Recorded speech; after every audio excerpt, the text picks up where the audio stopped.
இந்த காலையாளனை கொண்டிருக்கிற உங்கள் யாவரையும் கர்த்தராகிய இயேசு கிறிஸ்துவ நாமத்தினால வாழ்த்து வரவேற்கிறோம். கர்த்தர் தாமே உங்களை ஆசீர்வதித்து வழிநடத்தி பாதுகாத்துக் கொள்வாராக. ஆமென். அல்லேலூயா. தொடர்ந்து வாசிக்கிற கர்த்தர் இந்த வருஷம் நமக்கு ஏசாயா 58:11 கொடுத்த வார்த்தையின் பிரகாரம் அதை அடித்தளமாக எடுத்து நாம் தியானித்துக் கொண்டிருக்கிறோம். ஏசாயா 58வது அதிகாரம் 11வது வசனம். கர்த்தர் நித்தமும் உன்னை நடத்தி மகா வறட்சியான காலங்களில் உன் ஆத்துமாவை திருப்தியாக்கி உன் எலும்புகளை நினமுள்ளதாக்குவார். நீ நீர்ப்பாய்ச்சலான தோட்டத்தை போலவும் வற்றாத நீரூற்று போலவும் இருப்பாய். ஆமென். கடந்த வாரத்துல என்ன தெரிஞ்சுன்னா கர்த்தர் உன் எலும்புகளை நினமுள்ளதாக்குவார் என்ற வசனத்தை எடுத்து நம்ம தியானித்தோம். இன்றைக்கு அதுக்கடுத்து பகுதியில் இருக்கிற வசனம் நீ நீர்ப்பாய்ச்சலான தோட்டத்தை போலவும், அந்த ஒரு வசனத்தை நாம் இன்னைக்கு எடுத்துக்கொள்ள போகிறோம். கர்த்தர் இன்னைக்கு தலைக்கு இப்படியாக கொடுக்கிற நீர்ப்பாய்ச்சலான தோட்டம். ஆமென்.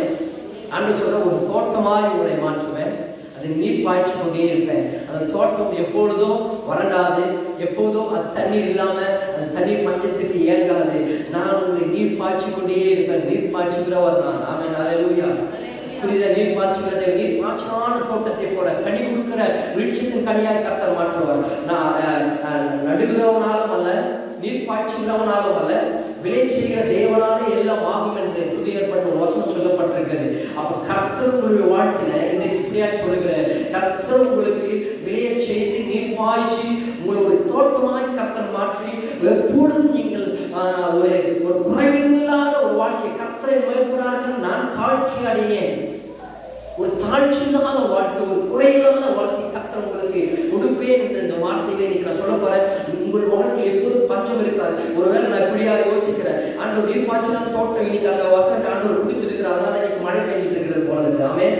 நீர் பாய்ச்சி கொண்டே இருக்கிறார். இது ஒரு ஆண்டவருடைய நேசத்தின் அடையாளமாக நான் எடுத்துக்கொள்கிறேன். ஆமென். அல்லேலூயா. சொல்லுங்க அல்லேலூயா.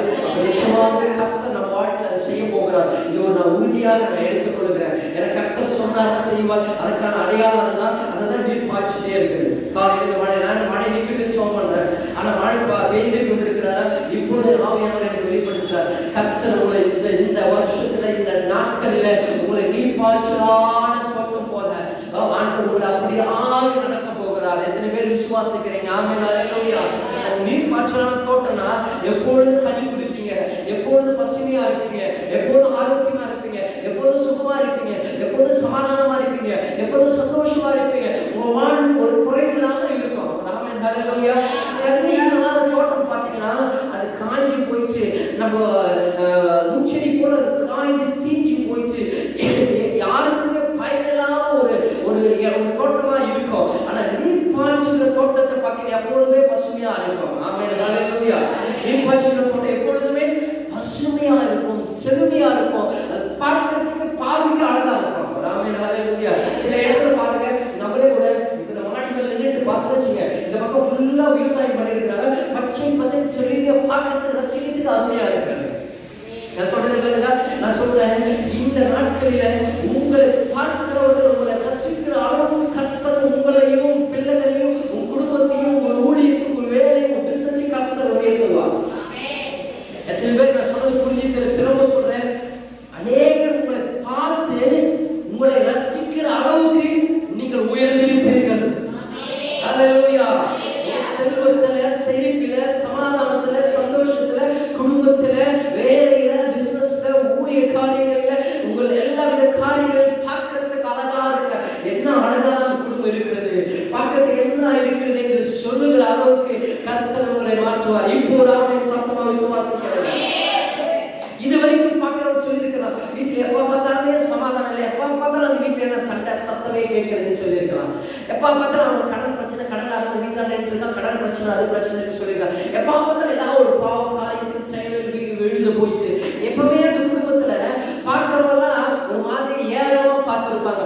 இன்னைக்கு அந்த ஒரு குடும்பத்தை ஆண்டவர் என்ன சொல்றாரு? மற்றவர்கள் பார்வைக்கு அழகாய் உன்னை நிறுத்துவேன், உன் பிள்ளைகளை அழகாய் வளருவார்கள், தேவனுக்கு பயப்படுவர்கள் எவ்விதமாய் ஆசீர்வதிக்கப்படுவார்கள் என்ற வார்த்தைக்கு நிகழாய் கர்த்தர் உங்களை நிறுத்துவார். ஆமென். அல்லேலூயா. இன்றைக்கு நீ நீர் பாய்ச்சலான தோட்டத்தை போல இருப்பீங்க.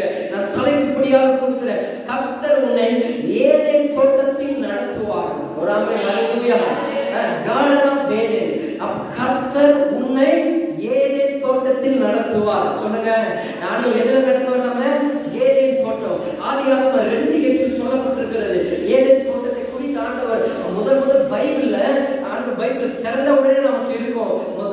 காரியங்கள் அது பைபிளில் இருக்கிற அந்த ஒரு வார்த்தையை தான் இன்னைக்கு நம்ம தியானிக்க போகிறோம். ஏதேன் என்றால் அதுக்கான அர்த்தம் என்னன்னா செழிப்பான ஒரு நன்கு நீரூற்றப்பட்ட ஒரு இடம் தான் ஏதேன் தோட்டம். ஆமென் அல்லேலூயா. இப்ப நிறைய நமக்கு புரியுற மாதிரி சொல்லணும்னா பூந்தோட்டம்னு சொல்லுவோம், இல்ல வாழை தோட்டம்னு சொல்லுவோம், இல்லைன்னா சொல்லுவோம் கரும்பு தோட்டம்னு சொல்லுவோம், வேற என்ன சொல்லுவோம், நாம ஒவ்வொருத்துக்கும் ஒவ்வொரு தோட்டம் சொல்லிட்டே இருப்போம், ஒவ்வொரு தோட்டத்தை குறித்து சொல்லுவோம். ஆனா ஆண்டவர் வேதத்தில் சொல்லியிருக்கிறது ஒரு ஏதேன் தோட்டத்தை ஆண்டவர் சொல்றார். நான் சொன்னேன் ஏதேன் தோட்டம் என்றால் அங்க என்ன இருக்கும், பசுமை இருக்கும், செழிப்பு இருக்கும், இருக்கிற ஒரு இடம். அதுக்கு குளிர்ச்சியான இடம். அது எப்போதுமே குளிர்ச்சியா இருக்கும். நம்ம ஊட்டி எல்லாம் போயிருப்பீங்க எத்தனை பேரு, ஊட்டி எப்பவுமே குளிர்ச்சியா இருக்கும். அதுபோல ஒரு குளிர்ச்சியான இடம் தான் ஏதேன் தோட்டம். அதுக்கு தேவன் உலாவுகிற இடம், ஒரு முக்கியமான இடம் என்னன்னா தேவன் உலாவுகிற, தேவன் உலாவார்னா தேவன் வாக் பண்ணுவார், நடந்து போவார். நாமே தலையிலையா தேவன் எல்லா இடத்துக்கும் நடந்து சுத்தி பார்க்கிற ஒரு இடம். ஆண்டவர் இந்த சபைக்கு ஆண்டவர் நீவியல் புது வருடத்துக்கு கொடுத்த ஒரு வார்த்தை தான், இந்த இடத்தை நான் ஏதேனாய் மாற்றுவேன் என்று கர்த்தர் சொல்லியிருக்கிறார். அப்படின்னா கர்த்தர் நான் இங்க உலாவுவேன், இந்த சபையில உலாவுவேன், இங்க வருகிறவர்கள் ஆசீர்வதிக்கப்படுவார்கள். என்ன பலவீனத்தோட, வியாதியோட, தரித்திரத்தோட, பிரச்சனையோட, போராட்டத்தோட, சத்துருடைய கிரியைகளோட, பிசாசின் அடிமைத்தனத்தோட வருகிறவர்கள் போகும்போது ஆசீர்வதிக்கப்பட்டவர்களாய் புறப்பட்டு சொல்வார்கள். ஏதேன் என்பது ஏன்னா தேவன் வாசம் பண்ணுகிற ஒரு இடம். அதனால அடிக்கடி சொல்றேன், இங்க ஏற்கிற ஒவ்வொரு சபையும் நான் இப்படி சொல்றேங்க, இந்த சபைக்குள்ள வந்து போனீங்கன்னாவே நீங்க ஆசீர்வாதமா இருப்பீங்க.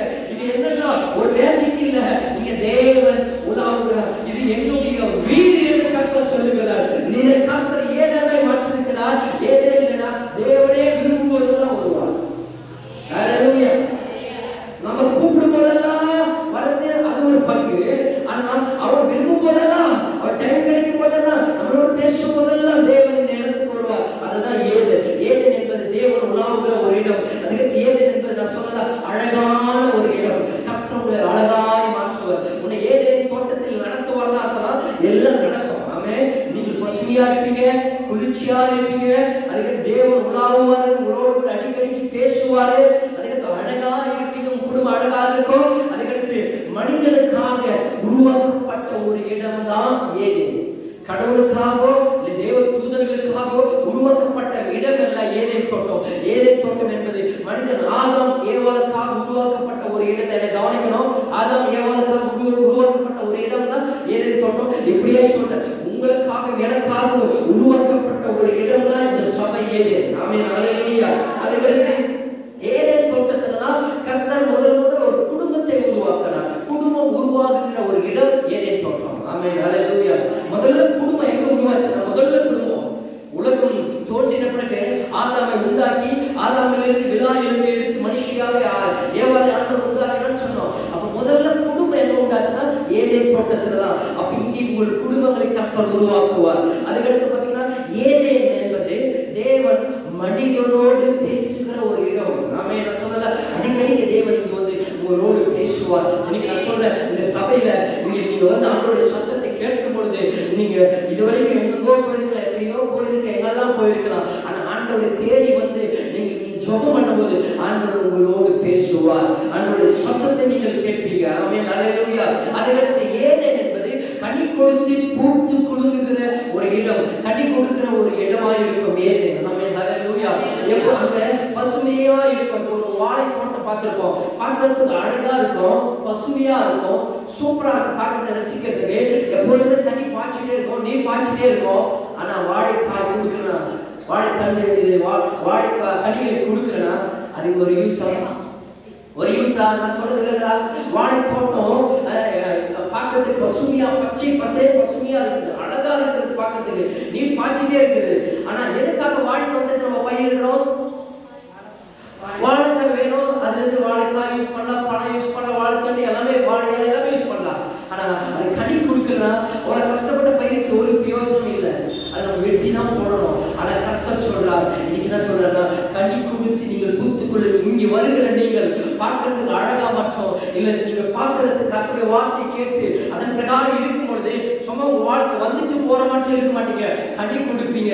நீங்க எந்தெந்த வேலையை செய்றீங்களோ கர்த்தர் உங்கள் வேலையை ஆசீர்வதிப்பார், உங்கள் குடும்பங்களை ஆசீர்வதிப்பார், உங்கள் பிள்ளைகளை ஆசீர்வதிப்பார். நீ கையிட்டு செய்கிற எல்லா வேலையிலும் கர்த்தர் ஆசீர்வாதத்தை கட்டளையிடுவார். அதே நேரத்தில் பார்த்தீங்கன்னா ஏதேன் என்பது சொர்க்கம், heaven on earth, பூமியில ஒரு சொர்க்கம். ஏதேன் அந்த அளவுக்கு இருக்குங்க. பரலோகத்துக்கு போய் சொர்க்கத்தை போய் நம்ம பார்க்க முடியாது. எப்ப பார்ப்போம்? ஆண்டவர் வருகையோ இல்ல எடுத்துக் கொள்ளப்படும் போது அப்போ நம்ம போய் சொர்க்கத்தை பார்ப்போம். ஆனா இந்த பூமியில அந்த ஏதேன் தோட்டத்துக்குள்ள போறவங்க சொர்க்கத்தை பார்த்தார்கள். ஆதாம் ஏவாள் சொர்க்கத்தை பார்த்தாங்க. இன்னைக்கு நான் சொல்றேன், இந்த இடம் சொர்க்கமாய் கர்த்தர் மாற்றுவார். உங்க குடும்பங்களை கர்த்தர் சொர்க்கமாய் மாற்றுவார். கர்த்தர் உன்னை ஏதேனில் நடக்கும் போது நீங்கள் ஒரு சொர்க்கத்தின் பரலோகத்தின் வாழ்வை வாழ்வீர்கள். அதுக்கடுத்து ஏதேன் என்பது மனிதன் தங்குவதற்கான ஒரு இடம். ஆமே, ஒரு மிருக ஜீவன்களோ இல்ல வேற எதுக்காக ஆண்டவர் அதை உருவாக்கல, நீங்கள் நானும் தங்குவதற்கான ஒரு இடம். அப்ப நான் சொல்றேன், இந்த இடம் நீங்கள் நானும் வாசம் பண்ணுகிற ஒரு இடம். கர்த்தர் இங்க வருகிறவர்களை கர்த்தர் ஆசீர்வதித்து வழி நடத்துவார். ஆமென், ஹல்லேலூயா. அதுக்கு நேரம் நான் சொல்றேன், ஏதேன் தோட்டத்துல என்னென்ன இருக்கு நான் சொல்றேன். ஏதேன் தோட்டத்துல பாத்தீங்கன்னா கிட்டத்தட்ட லட்சக்கணக்கான மரங்கள் இருக்கும். எத்தனை லட்சக்கணக்கான மரங்கள், அதுல எல்லா பழங்களை கொடுக்கிற கனிகளை கொடுக்கிற மரங்கள் தான் இருக்கும். ஆமென், ஹல்லேலூயா. நீங்களே உலகத்திலே நீங்கள் பார்க்கக்கூடாத கனிகள் எல்லாம் அந்த இடத்துல இருந்திருக்கும். ஆமென். ஒரு மரம் ரெண்டு மரம் லட்சக்கணக்கான மரங்கள் அதில் இருந்தது. அந்த மரங்கள் எல்லாம் ஆண்டவர் ஒரு ஏதேன் தோட்டம், பெரிய தோட்டம், அது எத்தனையோ ஏக்கர் சொல்லலாம், அவ்வளவு பெரிய தோட்டம். அதுல லட்சக்கணக்கான மரங்கள் இருந்தது. அந்த மரங்கள் எல்லாம் யாருக்கு தெரியுமா? ஆதாம் ஏவாள் ரெண்டு மனுஷனுக்காக ஆண்டவர் ஒரு தோட்டத்தை ஏற்படுத்திட்டு அப்படியே விட்டுல ஆண்டவர் ஒரு நல்ல ஒரு தோட்டத்தை ஏற்படுத்திட்டு அப்படியே விட்டுட்டா என்ன ஆகும்? அது நாளுக்கு நாள் ஆன உடனே அது பழுதடைந்து அது காய்ந்து அது ஒன்றுக்கு உதவாம போயிடும். ஆனா தேவன் அதுக்காக தான் நீர் பாய்ச்சினார். ஆமென், ஹல்லேலூயா. தண்ணி இல்லைன்னா எவ்வளவு பெரிய ஆசீர்வாதமான இடமா இருக்கு. நான் உங்களுக்கு சொல்றேன், உங்களுக்குள்ள எவ்வளவு காரியங்கள் உங்களுக்குள்ள இருந்தாலும் பரிசுத்த ஆவியானவராகிய ஜீவ தண்ணீர் உங்களுக்குள்ள இல்லைன்னா நீங்கள் ஒண்ணுமே என்ன ஜெபம் பண்ணினாலும் என்ன பைபிள் படிச்சீங்கனாலும் என்ன நீங்க சர்ச்சுக்கு போய் என்ன செய்வீங்கனாலும் பரிசுத்த ஆவியானவருடைய ஜீவ தண்ணீர் உங்களுக்குள்ள இல்லைன்னா அது நாளுக்கு நாள் காய்ந்து போயிடும். அதுக்கடுத்து சபைக்கு வரதுக்கு இன்ட்ரெஸ்ட் இருக்காது, ஜெபம் பண்றதுக்கு இன்ட்ரெஸ்ட் இருக்காது, பைபிள் படிக்கிறதுக்கு இன்ட்ரெஸ்ட் இருக்காது. இன்னைக்கு நிறைய பேர் உங்களுக்குள்ளே நீங்க கொஞ்சம் யோசித்து பாருங்க. ஆரம்பத்துல வரும்போது எவ்வளவு சந்தோஷமா சர்ச்சைக்கு வருவீங்க, ஆரம்பத்துல வரும்போது எவ்வளவு ஆரம்பத்தோட நீங்க சந்தோஷமா இருந்தீங்க. இன்னைக்கு ஏதோ ஒரு கடமைக்காக யாரோ சொல்றாங்கன்ற வரணும், இல்ல போறேன்னா சொல்ல போறாங்கன்ற வரணும், ஏதோ ஒரு கடமைக்காக வரணும். காரணம், ஜீவ தண்ணீர் உங்களுக்குள்ள இல்ல.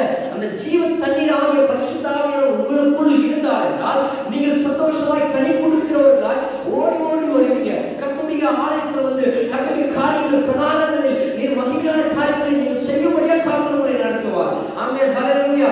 அப்ப பரிசுத்த ஆவியானவர் நேற்று உபவாச ஜெபத்தில் அதான் சொன்னேன், பரிசுத்த ஆவியை நாம் பெற்றுக்கொள்ள வேண்டும், அந்நிய பாஷை வரங்களை நாம் பெற்றுக்கொள்ள வேண்டும். எத்தனையோ வருஷமா கிறிஸ்துவுக்குள் நாம் வந்து 10, 15 வருஷம் 20 வருஷமா நம்ம ஜெபம் பண்றோம், 20 வருஷமா சர்ச்சைக்கு வந்திருக்கோம், 20 வருஷத்துக்கு முன்னாடி ஞானஸ்நானம் எடுத்துக்கிறோம். ஆனா இன்னைக்கு பரிசுத்த ஆவியை அந்நிய பாஷை பெற்றிருக்கிறோம்னா இல்ல. காரணம், இன்னைக்கு பாத்தீங்கன்னா 20 வருஷம் கடவுளுக்குள்ள பிசாசு ஆடுது, சர்வம் ஆடுது. அப்ப என்ன, பரிசுத்த ஆவியானவருடைய ஆதிக்கம் நமக்குள்ள இல்ல, அந்நிய பாஷை வரது நமக்குள்ள இல்லாததுனாலதான் இன்னைக்கு ஒரு விரக்தி, ஒரு டிரைவ் வளர்ந்து போயிருக்கிறோம். ஆண்டவர் என்ன பண்ணாரா, ஏதேன் தோட்டத்தை உண்டாக்கின பொழுது ஆண்டவர் அதுக்காக தண்ணீர் பாயும்படியாக ஒரு நதியை ஆண்டவர் ஏற்படுத்தினார். இன்னைக்கு சொல்றேன், கர்த்தர் உங்களை ஏதேன் தோட்டத்தில் நடத்தும் போது உங்களுக்கு தண்ணீர் பாய்கிற ஒரு நதியாகிய பரிசுத்த ஆவியானவர் உங்களுக்காக கர்த்தர் ஏற்படுத்தி இருக்கிறார். அந்த நதி உங்களை தேடி வரும். ஒரு கைகளை தட்டி ரீமாரா ஓலி பாபலாமனே ஒரு பரிசுத்த ஆவி வல்லமை எங்கள் மீது பாய்ந்து வருகிறது. அந்த நதி பாகமாய் உள்ளவர் மேலே ஜீவனை ஊற்றுகிறது. ஆனாலும் நீரோடி வானத்தில் கதிரவன் போல தாகமாய் உள்ளவர் ஆத்மா மேலே தேவ ஆவியானவர் பரிசுத்த ஆவியை கொடுத்தருவார். ரீமாரா ஒரு கேஷக்கரோனோனோ ஹல்லேலூயா. இயேசுவின் பரிசுத்த ஆவியாகிய ஜீவன் தண்ணீர் உங்களை தேடி வரும். இன்னைக்கு நமக்கு நிறைய பேர் இந்த பரிசுத்த ஆவிக்கு முக்கியத்துவம் கொடுக்கிறது இல்லை. ஏதோ வரணும், கை தட்டுறோம், பாடுறோம், சோமன் போயிட்டு இருக்கிறோம். தண்ணி இல்லைன்னா வண்டி ஓடாது. ஆமென், ஹல்லேலூயா. நான் ரொம்ப நாளைக்கு முன்னாடி சொன்னேன், கார் இருக்குது, இந்த பைக் இருக்குது, எல்லாமே நல்லா புது வண்டி எடுத்துட்டு வந்தோம். பெட்ரோல் இல்லைன்னா சொல்லுங்க, பெட்ரோல் இல்லைன்னா வண்டி ஓடாது. 10 லட்ச ரூபாய்க்கு கார் எடுத்துட்டு வந்துருக்கலாம். டெய்லி தள்ளிட்டே இருக்க முடியும், தள்ள எவ்வளவு தூரம் தள்ள முடியும்? தள்ளி தள்ளி தள்ளி பார்த்தாலும் வண்டி நகராது. ஆமென். வண்டிக்கு பெட்ரோல் இருந்தாதான் வண்டி நகரும். அதே போல உன் வாழ்க்கையில எவ்வளவு அழகாய் ஜெபம் பண்ணாலும், எவ்வளவு அழகாய் வேதம் வாசித்தாலும், எவ்வளவு அழகாய் கோயிலுக்கு போனாலும் பரிசுத்த ஆவியினுடைய வல்லமை உனக்குள் இல்லாத வரைக்கும் நீ யாரோ தள்ளிக்கிட்டே தான் இருக்கணும். ஆனா வண்டி ஓடாது. ஒரு ஆமென் சொல்லுங்க. ஹல்லேலூயா. வண்டி ஒரு நாள் ஓடாது. நீங்க பரிசுத்த ஆவியானவரை எப்போது ருசி பார்த்து அவருடைய பரம ஈவுகளை நீங்கள் பெற்றுக்கொண்டு ஆவிக்குரிய வரங்களினால் நிரப்பப்படுகிறீர்களோ அப்பொழுது வண்டி ஆட்டோமேட்டிக்கா ஓடும். உங்களை யாருமே தள்ள தேவையில்லை. நீங்க ஸ்டார்ட் பண்ணா போதும், நீங்க போய் சேர வேண்டிய இடத்துல அந்த வண்டி உங்களை தூக்கிட்டு போகும். ஒரு ஆமென். நீங்க வண்டி தூக்க தேவையில்லை. வண்டி ஸ்டார்ட் ஆகாத தள்ளணும், கஷ்டப்படணும். ஆனா வண்டி ஸ்டார்ட் ஆயிடுச்சுன்னா நீங்க வண்டியில சும்மா அப்படியே உட்காந்துட்டீங்கன்னா குழுங்காம அசையாம நீங்க போய் சேர வேண்டிய இடத்துல அந்த வண்டி உங்களை தூக்கிட்டு போகும். பரிசுத்த ஆவியானவர் உங்களை தூக்கிட்டு கொண்டு போற இடத்துல ஆண்டவர் உங்களை கொண்டு போய் சேர்ப்பார். எப்ப தெரியுமா? நீங்க பரிசுத்த ஆவியின் வரங்களை நீங்கள் பெற்றுக்கொள்ளும் போது. ஆமென். ஹல்லேலூயா. ஏதேன் தோட்டத்துக்கு ஆண்டவர் ஒரு நதியை உண்டாக்கி அந்த நதியிலிருந்து தண்ணீர் ஏதேன் தோட்டத்துக்கு பாய்கிறது. ஆமென். நீங்க நான் சொல்றேன், இன்றைக்கு நாட்களில் நமக்கு அந்நிய பாஷை வரங்கள் பரிசுத்த ஆவியின் ஐக்கியத்தை நாம் நாட வேண்டும். நீங்கள் வாஞ்சிக்கணும். நான் சொன்ன நேற்று தினத்தில் சொன்னது போல பரிசுத்த ஆவியின் வரங்களை நாம் பெற்றுக்கொள்ள தேவனிடத்தில் நாம் உபவாசித்து ஆண்டவருக்கு காத்திருந்து அதுக்கான காரியங்கள் நாம் செயல்படும் போது பரிசுத்த ஆவியின் வரங்களை நீங்கள் பெற்றுக்கொண்டால் உங்களை விட்டு பிசாசானவன் ஓடி போவான். வியாதிகளை விட்டு நீங்க போகும். நீங்க பரிசுத்த ஆவியை பெற்றுக்கொண்டீங்கன்னா உங்களுக்கு ஜெபமே வித்தியாசமா இருக்கும், வல்லமையா இருக்கும். நீ போய் நிற்கும் போதே ஒன்று தேவை, பிசாசை போய் பார்த்து நிற்கும் போது மனசுக்குள்ள ரெண்டு வார்த்தை அந்நிய பாஷையில ரெண்டு வார்த்தை பேசுறவங்க கொண்ட நாட்களில் யாராவது ஒரு மாதிரி வந்து நடந்து சொல்ற மாதிரி சொல்லுவோம். அது வரைக்கும் ஒரு நாய் ஒண்ணு சீண்டி இருக்காது. அது வரைக்கும் ஒருத்தவங்க கண்டிருக்க மாட்டான். புரியுதா? உன்னை அத்தனை வருஷம் அங்கதான் பிறந்தேன், அங்கதான் வளர்ந்தேன், அங்கதான் வாழ்றேன், அங்கதான் கஷ்டப்பட்டு சாகிற நிலையில இருக்கிற ஒரு நாய் உன்னை சீண்டி இருக்க மாட்டான். அது வரைக்கும் சும்மா உன்னை பார்த்தாலே அவன் ஸ்டைலா போயிருப்பான், அவன் பணத்திமிதில் போயிருப்பான், அவன் அழகுல போயிருப்பான், அறிவுல ஏதோ ஒருத்தர் போயிருப்பான். ஆனா நீ சர்ச்சைக்கு போறன்னு தெரிஞ்ச உடனே அவன் மூளையில பிசாசு வந்து என்ன பண்றான்? போயிட்டு நீயா சர்ச்சுக்கு போற, அவன் அப்ப மட்டும் ஏதோ போயிட்டு மாதிரி இல்ல அவன் ஏதோ கொடுத்துற மாதிரி சொல்ற உதாரணமா நிறைய பேருக்கு நடந்திருக்கு. ராஜமாணிக்கு வராத காரணம் அதுதான். அது வரைக்கும் யாரும் கண்டுக்கல. எவ்வளோ சொல்லலாம். ஏன்னா எதுக்கு சொல்ல வரா? நீங்க சும்மா இருக்கிறீங்க, ஆண்டவரை பத்தி 4 பேருக்கு சொல்லாததுனால அவன் பிசாசு போறவனையே எடுத்துட்டு இருக்கான். ஆனா பாதாளத்தின் வாசல்கள் ஒருபோதும் சபையை கற்றுக்கொள்வதில்லை. இந்த ஆலயம் கர்த்தருடையது. கல்லங்கள் விழுகிறவன் நொறுங்கி போவான். நீங்கள் ஒரு ஆலயம் சபையா இருக்கிறீங்க, உன் மேல விழுகிறவன் நொறுங்கி போவான். ஹல்லேலூயா. இது சாதாரணமானது கிடையாது. எத்தனையோ கல் மேல விழுந்தது. இன்னைக்கு நான் நொறுங்கி போயிருந்தேன், எதுக்கு நொறுங்கி போயிருக்கிறோம்? இன்னைக்கு வந்து கல் வளர்ந்துட்டே இருக்குன்னா கர்த்தர் என் மேல் விழுகிறவனை கர்த்தர் விழுந்தடிக்க பண்ணுகிறார். உங்களுக்கு அப்படின்னு சொல்றேன். உன்னை ஒருவனும் கர்த்தரிடத்தில் பிரிக்க முடியாது. அப்ப உங்களுக்கு குழப்பங்கள், போராட்டங்கள், எண்ணங்கள் வரும்போது சொல்லணும், ஆமென், ஹல்லேலூயா. எனக்காக உயிர் கொடுத்த தேவன் இருக்கிறார், எனக்காக ரத்தம் சிந்தின தேவன் இருக்கிறார். அவர் ஒருபோதும் என்னை கைவிட மாட்டார், ஒருபோதும் அவர் என்னை வெட்கப்பட விட மாட்டார், ஒருபோதும் நான் தலைவிரித்து போக மாட்டேன். ஹல்லேலூயா.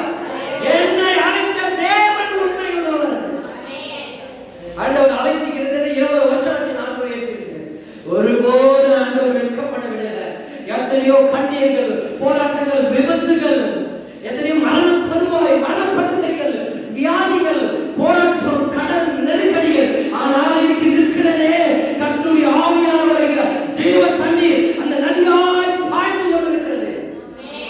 ஹல்லேலூயா. அதுக்கு சொல்ல வந்தேன், பிசாசு கொஞ்சம் ஆக்ரோஷமா செயல்படுறான்னா நீ கொஞ்சம் உற்சாகமா இருக்கணும். ஏன்னா பிசாசுக்கு நீ பிடிக்காத ஆளாயிட்ட. இதுவரைக்கும் பிசாசு பிடிச்சி சந்தோஷமா இருந்தாது, இதையும் பிடிக்காத ஆளாயிடுச்சுன்னா உன்னை எப்படியாவது அவன் பிடிக்க பார்ப்பான். ஏன்னா கர்த்தர் உன்னை உயர்த்த போகிறார். நீ அநேகருக்கு சாட்சியா வாழ போற, நீ அநேக ஜனங்களுக்கு முன்னாடி கர்த்தர் உன்னை உயர்த்த போகிறார் என்பதற்காக ஆண்டவர் நடத்துறாரு. ஆமென். கிட்டத்தட்ட 1.5 வருஷம் ஆச்சு சபை தொடங்கி. 1.5 வருஷமா வராது. நேற்று சொல்றாங்க காரணம், நேற்று நம்ம அதுக்காக ஜெபம் பண்ணும்போது யாரு வாய்ப்பு கிடைக்குன்னு அவன் பார்த்துக்கிட்டே இருக்கிறான். அவன் யாரை விழுங்கலாம் என்று, யாரை விழுங்கலாம் என்று வகை தேடிட்டு இருக்கிறான். கொஞ்சம் கண்ணு அசைச்சுனா அவனை விழுங்கிடுவான். நீ அதுதான் பரிசுத்த ஆவியானவர் ஜீவ தண்ணீரை ஊற்றுக்குள்ள நீ வந்துட்டீங்கன்னா பரிசுத்த ஆவியானவர் உங்களை நடத்தி கொண்டே போயிட்டு இருப்பார். ஒரு ஆமென், ஹல்லேலூயா. கர்த்தர் உங்களை நேசிக்கிறார்.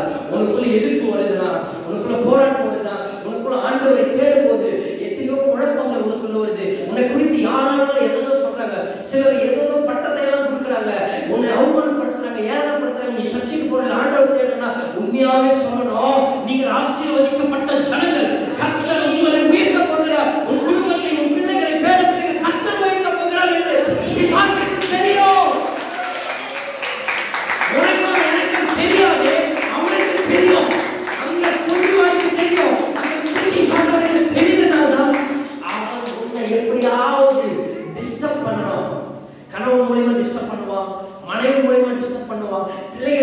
டிஸ்டர்ப் பண்ணுவான், தாத்தா பாட்டி மூலியமா டிஸ்டர்ப் பண்ணுவான், சித்தப்பா பெரியப்பா மூலியமா டிஸ்டர்ப் பண்ணுவான், ஃப்ரெண்ட்ஸ் மூலியமா டிஸ்டர்ப் பண்ணுவான், யார் மூலியமா டிஸ்டர்ப் பண்ணிட்டு உன்னை அவங்க பிரித்தெடுக்க பார்ப்பாங்க. ஆமென், ஹல்லேலூயா.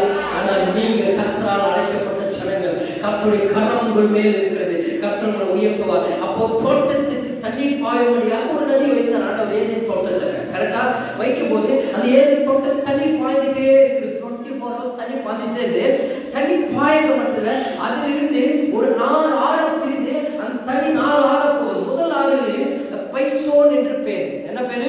பைசோன் என்ற அந்த ஆற்றுக்கு பேர். அந்த ஆற்றுல என்ன பண்ணுவானா, பொண்ணு விளையமா. பொண்ணுன்னா கோல்டு. பொண்ணு நல்லது என்று ஆண்டவரே சொல்லியிருக்கிறாரு. நகை நல்லது என்று ஆண்டவர் சொல்லியிருக்கிறார். அதனால நம்ம நகை நமக்கு இருக்குதுன்னா ஆண்டவர் நமக்கு கொடுத்த ஒரு ஆசீர்வாதமான ஒரு சொத்து அது. அப்ப அது பார்த்தீங்கன்னா பித்தோலாவும் கோவேல கல்லும் என்ற ஒரு வைர கல்லை காட்டிலும் விலை உயர்ந்த ஒரு கல்லு அந்த ஆற்றுல விளையுமா. அப்படிப்பட்ட ஆற்றை ஆண்டவர் வைத்திருக்கிறார். இரண்டாவது ஆறு பார்த்தீங்கன்னா கீகோன்னு சொல்லுவாங்க, எத்தியோப்பியா தேசம் முழுவதும் சுற்றி ஓடும். மூன்றாவது ஆறு பார்த்தீங்கன்னா இறைக்கேல் என்று சொல்லுவாங்க, அசிரியாவுக்கு கிழக்கே ஓடும். நான்காவது ஆறு பார்த்தீங்கன்னா ஐப்ராத் என்று பேர். அந்த ஆற்றுல தண்ணி ஓடிட்டே இருக்கும். கர்த்தர் ஒரு மனுஷனுக்காக ஒரு மரம் மட்டும் உண்டாக்கி இருக்கலாம். அவன் கவனிக்க ஆண்டவர் ஆதாம் ஏவாள் ரெண்டே மனுஷன் தான். 2 பேருக்காக ஒரு நம்ம என்ன பண்ணுவோம், நம்ம வீட்டுக்கு எதிரில முன்னெல்லாம் என்ன பண்ணுவோம், ஒரு மாஞ்செடி வச்சுப்போம், ஒரு மாமரம் வச்சுப்போம், இல்லை 1-2 தென்னை மரம் வச்சுப்போம், அதுலேருந்து காய் எடுத்து சாப்பிடுவோம், மாம்பழம் அதுலேருந்து எடுத்து சாப்பிடுவோம். கரெக்டா 1-2 வச்சுப்போம். ஒரு குடும்பத்துக்கு நினைப்போம். ஆனா அவங்க ஒரு ஆள் 2 ஆளுக்கு ஆண்டவர் என்ன பண்றாங்கன்னா ஒரு தோட்டத்தையே ஆண்டவர் படைத்தார். ஹல்லேலூயா.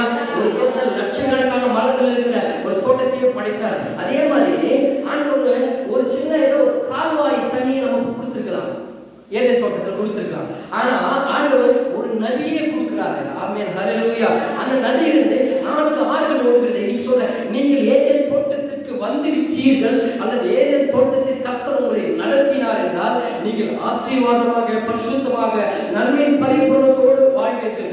ஏதேன் என்பது நான் சொல்ற மாதிரி வாழ்கிற ஒரு சொர்க்க பூமி. ஆமென், ஹல்லேலூயா. நான் சொல்றேன் ஆண்டவருடைய பிள்ளைகள், இயேசுவை ஏற்றுக்கொண்ட பிள்ளைகள் இந்த பூமியில நம்ம சொர்க்கத்தை வாழணும், நரக வாழ்க்கையை வாழக்கூடாது. ஆண்டவரை கேட்டு நாம் ஆண்டவர் வாழ்க்கையில குடும்பத்துல எல்லா விதத்திலும் நம்ம சமாதானமாய் சந்தோஷமான வாழ்க்கை வாழணும். நரகமான உன் வாழ்க்கை கர்த்தர் சொர்க்கமாக மாற்றுவார். ஆண்டவர் வெறுமையான உன் வாழ்க்கை பரிபூர்ணமான வாழ்க்கையை கர்த்தர் மாற்றுவார். தனிமையான உன் வாழ்க்கை துணையான வாழ்க்கையை மாற்றுவார். பாலைவனமான உன் வாழ்க்கை சோலைவனமாய் கர்த்தர் மாற்றுவார். ஏதேன் தோட்டத்துக்கு முன்பு அந்த இடம் எப்படி இருந்துச்சுன்னா, ஆண்டவர் ஏதேன் தோட்டத்தை உருவாக்குறதுக்கு முன்னாடி அது ஒரு பாலைவனம் போல இருந்துச்சு, அது ஒரு வனாந்தரம் போல இருந்தது, அது ஒரு சமவெளி காடு வெறுமையா இருந்த அந்த இடத்தை ஆண்டவர் ஏதேனாய் மாற்றும் பொழுது அந்த இடம் தான் ஏதேன் தோட்டமாய் கர்த்தர் மாற்ற பண்ணும் போது எல்லாமே மாறி கனி கொடுக்கிற அழகாய் புசித்து பூத்து குலுங்குகிற ஒரு விருட்சத்தின் கனியின் தோட்டமாய் கர்த்தர் மாற்றினார். இதுக்கான அர்த்தம் வெளிப்பாடு என்னன்னா, நீங்கள் இன்னைக்கு வெறுமையா இருக்கலாம், ஒண்ணுமே இல்லாம இருக்கலாம், எதுவுமே இல்லாம இருக்கலாம், ஏதோ எனக்கு ஊழிக்கிற மாதிரி தெரிஞ்ச கூட பார்த்தா படிப்பில்லை, வேலை இல்லை, ஏதோ ஒரு இடத்துல இருக்கிறாரே தெரியாம உட்கார்ந்து நீங்க ஒருவேளை நினைக்கலாம். ஆனா ஆண்டவருடைய வார்த்தை சொல்லுகிறது, கர்த்தருடைய ஏதேன் தோட்டத்தில் நடத்தினார்னா அந்த வெறுமை மாறும், அந்த இருள் மாறும், அந்த துக்கம் மாறும், அந்த பிரச்சனை போராட்டங்கள் மாறும். கர்த்தருடைய ஏதேன் தோட்டத்தின் நன்மைகளை நீங்கள் புசிப்பீர்கள். ஆமென், ஹல்லேலூயா. சொல்லுங்க ஹல்லேலூயா. ஏதேன் நான் சொல்றேங்க, ஏதேன் தேவன் சொல்ற தேவன் வாசம் பண்ணுகிற, தேவன் உலாவுகிற ஒரு இடமா இருக்கிறது. அந்த இடத்துல கர்த்தர் எல்லா நன்மைகளும் வைத்திருந்தார். ஆமென், ஹல்லேலூயா. சொல்லுங்க ஹல்லேலூயா. இப்படியான ஒரு தேவ வார்த்தையை நான் சொல்லுகிறேன். அந்த ஏதேன் தோட்டத்துக்கு ஆண்டவர் ஒரு நதியை உண்டாக்குறாரா, அந்த நதியிலிருந்து 4 ஆறு வெளியில் போச்சு. என்ன நான் சொல்றேன், இன்னைக்கு விசுவாசிக்கிற உங்களுக்கு பரிசுத்த ஆவியானவருடைய வார்த்தை உங்களை தேடி ஒரு நதி வரும். ஒரு ஆமென், ஹல்லேலூயா. அது 4 கிளைகளை பிரிந்து 4 ஆறுகளை பிரிந்து உன்னிடத்திலிருந்து அநேக வல்லமையின் ஆறுகளை கர்த்தர் ஊற்றெடுக்க பண்ணுவார். உன்னிடத்திலிருந்து சுகம் புறப்பட்டு போகும். ஒரு ஆமை சொல்லிக்குவாங்க, உன்னிடத்திலிருந்து வல்லமை புறப்பட்டு போகும், உன்னிடத்திலிருந்து அபிஷேகம் புறப்பட்டு போகும், உன்னிடத்திலிருந்து ஆசீர்வாதம் புறப்பட்டு போகும், உன்னிடத்திலிருந்து நன்மைகள் புறப்பட்டு போகும். நீங்கள் பிறருக்கு சாட்சியா இருப்பீங்க, பிறருக்கு நன்மை செய்கிறவர்களா இருப்பீங்க. கர்த்தர் உன்னை ஆசீர்வதிப்பார். உன் கையின் பிரயாசங்கள் இப்படி சொன்னேன். தேவனுடைய ஏதேன் தோட்டத்தில் நடத்தினார்னா நீங்கள் பூத்து குலுங்குவது மட்டுமல்ல, பிறருக்கு பலனுள்ளதா இருப்பீங்க. ஒரு எனக்கு ஒரு வாய் சாப்பாடு வழியினால் நிற்கிறேன்னு நீங்க சொல்ல இல்ல ₹1 வழி இல்லாம நான் இருக்கிறேன் சொல்லலாம். ஆனா இது நீங்க உங்களுக்கெல்லாம் புரியாது. சிலருக்கு இதை வார்த்தை ஏற்றுக்கொள்றவருக்கு சொல்றேன், கர்த்தர் உனக்குள்ள வாசம் பண்ணும்போது, கர்த்தருடைய கரம் பிடித்து உன்னை கர்த்தர் நடத்தும் போது, ஏதேன் தோட்டத்தில் கர்த்தரை கொண்டு போனா நீங்கள் அநேகர்களுக்கு கொடுக்கிற அளவுக்கு கர்த்தர் உன் கரத்தை உயர்த்தி அழகு பார்ப்பார். ஒரு ஆயிரம் அல்லேலூயா சொல்றேன். கவனிக்கணும். இன்னைக்கு கடல்ல இருக்கலாம், நீங்க பாவத்தில் இருக்கலாம், நீங்க வியாதியில் இருக்கலாம், நீங்க கஷ்டத்தில் இருக்கலாம். 4 பேர் உன்னை குறித்து ஏதோ ஒரு உதாரணமாய் உன்னை குறித்து ஏகப்படுத்திருக்கலாம். உன்னுடைய பிரச்சனைகளை குறித்து, சூழ்நிலைகள் குறித்து ஏதோ நாம பேசியிருக்கலாம். ஆனா இந்த வார்த்தையை கேட்டு விசுவாசிக்கிற உங்களுக்குள்ள ஜீவன் நதி ஆகிய பரிசுத்த ஆவியானவர் வந்தார்னா சகல சத்தியத்திற்கு உங்களை வழிநடத்தும் போது நீங்க உங்க வாழ்க்கை மாறும். நீங்கள் அழகாய் பூத்து குலுங்குற வாழ்க்கையில் இருப்பீங்க. உன் பிள்ளைகள் அழகாய் குடும்பமாய் ஆசீர்வாதமாய் இருப்பாங்க. அதை காட்டிலும் நீங்க எவெல்லாம் உன்னை குறித்து ஏகப்படுத்துறான் பாத்தீங்களா, எவெல்லாம் உன்னை குறித்து அவமானப்படுத்திட்டு அவன் இன்னைக்கு ₹10 இருக்கிற காரை தூக்கிட்டு போன பாத்தீங்களா, அவங்களுக்கு உன்னிலிருந்து ஆசீர்வாதம் புறப்படுகிற மாதிரி காட்டவங்க ஒன்றுமே இல்லாம பிறந்த ஊரை விட்டுட்டு, தகப்பன தாயை விட்டுட்டு, எல்லாருமே விட்டுட்டு ஆண்டவர் காண்பிக்கிற ஒரு தேசத்துக்கு போனார். அல்லேலூயா. நம்ம போவோம். ஆனா ஆண்டவர் போனா பெத்த தாயை தந்தையை விட்டுட்டான், சொந்த ஊரை விட்டுட்டான், எல்லாமே விட்டுட்டு நீ வெறுமையா காண்பிக்கிற தேசத்துக்கு போன ஆண்டவர் சொன்னாரு. இன்னைக்கு சொல்றேன், கர்த்தர் உங்களை என் ஏதேன் தோட்டத்திற்குள் வாங்க என்று கர்த்தர் உங்களை அழைக்கிறார். எத்தனை பேர் வர தயாரா இருக்கிறீங்க? ஒரு ஆமென். அல்லேலூயா. அப்போ இதெல்லாம் நடந்த பிறகு என்ன நடக்குதுன்னா, அவன் ஆபிரகாம் எல்லா விஷயமும் விட்டுட்டு போகும்போது ஆண்டவர் அவனை இந்த பூமி தாங்கக்கூடாத அளவுக்கு ஆடு மாடு மிருக ஜீவன்கள் சொத்து ஆஸ்தி சுகம் வேலைக்காரர்கள் 300 பேர் பணம் செல்வம் எல்லாமே ஆண்டவர் பூமி தாங்காத அளவுக்கு ஆஸ்திகளை கற்றுக் கொடுத்தாரு. அல்லேலூயா. அவன் புறப்பட்டு வரும்போது ஒண்ணுமே இல்லைங்க. அவனை பார்த்து அந்த ஊரு பங்காளிகள் சொல்லியிருப்பாங்க, கூட பார்த்தோம் சொல்லியிருப்பான், பெரிய சித்தப்பா பாட்டம் பூட்டை எவ்வளவு சொல்லியிருப்பான். அவன் அங்க இருக்கிற வரைக்கும் அவனுக்கு ஒருவனும் அவனுக்கு உதவி செய்யறதுக்கு நாதி இல்லை. ஒருவேளை சாப்பாடு இல்லாம கொடுக்க மாட்டான். ஒண்ணு சொல்றேங்க, ஒருவேளை சாப்பாடு இல்லாம ஒரு வேலை கொடுப்பாங்க, 2 வேலை என்ன கொடுப்பாங்க, 3ஆவது வேலை கொடுப்பாங்க, 4ஆவது வேலை போய் நின்று பாருங்க. ஆமென். அல்லேலூயா. அன்னைக்கு தெரியும் அவனுடைய சுயநலம் என்ன, சுய ரூபம், சுய முகம் என்னன்னு அன்னைக்கு தெரியும்.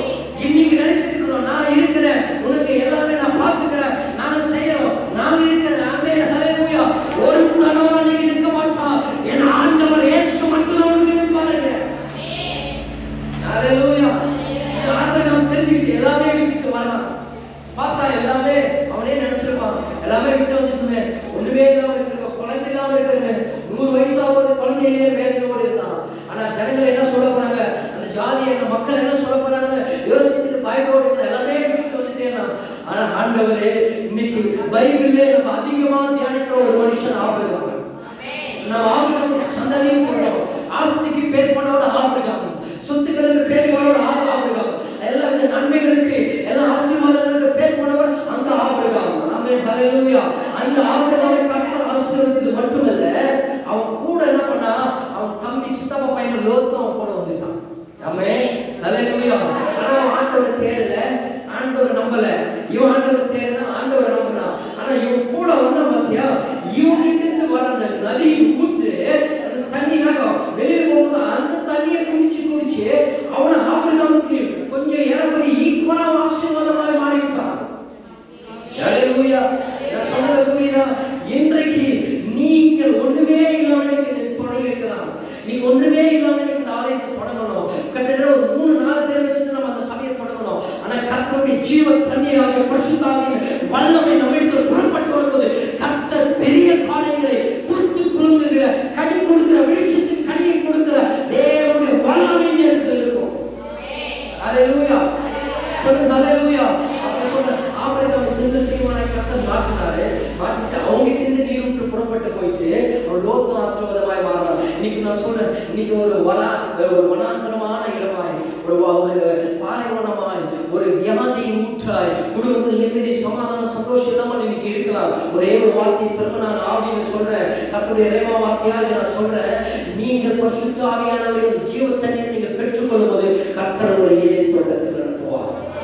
கர்த்தருடைய ஜீவ தண்ணீரை நீங்கள் பருகும்போது, பரிசுத்த ஆவியானவருடைய ஜீவ தண்ணீரை நீங்கள் பருகும்போது கர்த்தர் உங்களை உயர்வான ஸ்தானங்களில் கொண்டு போவார். உங்களை வாழாக்காமல் தலையாக்குவார். நீங்கள் கீழாக்குங்கள் மேலாக்குங்க. நீங்க சாதிகளுக்கு கடன் கொடுப்பீங்க, நீங்களும் கடன் வாங்க மாட்டீங்க. உன் சந்ததியை உன் தலைமுறையை கர்த்தர் மாற்றுவார். உன் பிள்ளைகளை உன் பேரப்பிள்ளைகள் கர்த்தர் ஆசீர்வதித்து விருத்திக்க பண்ணுவார். நீங்க நினைக்கிற காரியங்கள் கைகூடி வரும். கர்த்தர் உன் கையின் பிரயாசத்தை ஆசீர்வதிப்பார். நீ சாப்பிடுகிறது கர்த்தர் ஆசீர்வாதமா இருக்கும். உன் துன்பத்தை நீங்கள் காண மாட்டீங்க. வியாதி உன்னிலிருந்து கர்த்தர் நீக்குவார். உன்னை அநேக ஜாதிகளுக்கு கர்த்தர் சாட்சியாக நிறுத்துவார். நீ உன்னுடைய கையின் பிரயாசத்தையும் நீ செய்கிற எல்லா வேலையும் கலங்களை கர்த்தர் ஆசீர்வதித்து 1000 மடங்கு கர்த்தர் உங்களை வருக பெருக பண்ணி அநேகருக்கு சாட்சியாக கர்த்தர் உங்களை நிறுத்துவார்.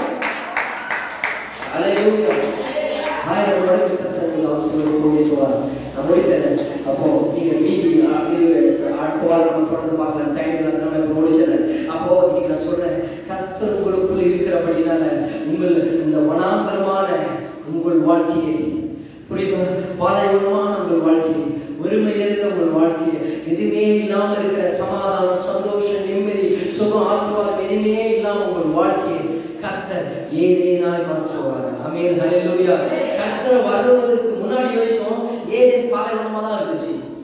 ஆமென். ஒண்ணுமே இல்லை. ஏதேன் பாலைவனமா தான் இருந்துச்சு. ஆனா கர்த்தர் வந்த பிறகுதான் ஏதேன்ல லட்சக்கணக்கான மரங்கள் அழகழகா இருக்குது. என்னென்ன பழங்கள்லாம் இருக்கு. இப்ப நம்ம சொல்றோம் ஸ்ட்ராபெரி, செர்ரி, ஆப்பிள், மேங்கோ, நமக்கு சில ஃப்ரூட்ஸ் தெரியும். அங்க கோடி லட்சக்கணக்கான ஃப்ரூட்ஸ் இருக்குது. எல்லாம் சாப்பிட்டு சாப்பிட்டு சந்தோஷமா இருந்தாங்க. ஆமென். ஹல்லேலூயா.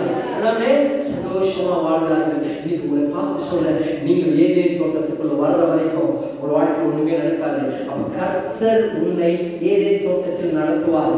எப்படி நடத்துவார்னா, நீ சும்மா நீ ஒரு பக்கம் போயிட்டு அவர் ஒரு பக்கம் போயிட்டு நடத்த மாட்டார். என்னைக்கு உன் கரத்தை கர்த்தர் கிட்ட கொடுக்குறீங்களோ, கர்த்தர் யாருக்கு கொடுக்கணும் சொல்லுங்க. நம்ம கரத்தை யாருக்கு கொடுக்கணும்?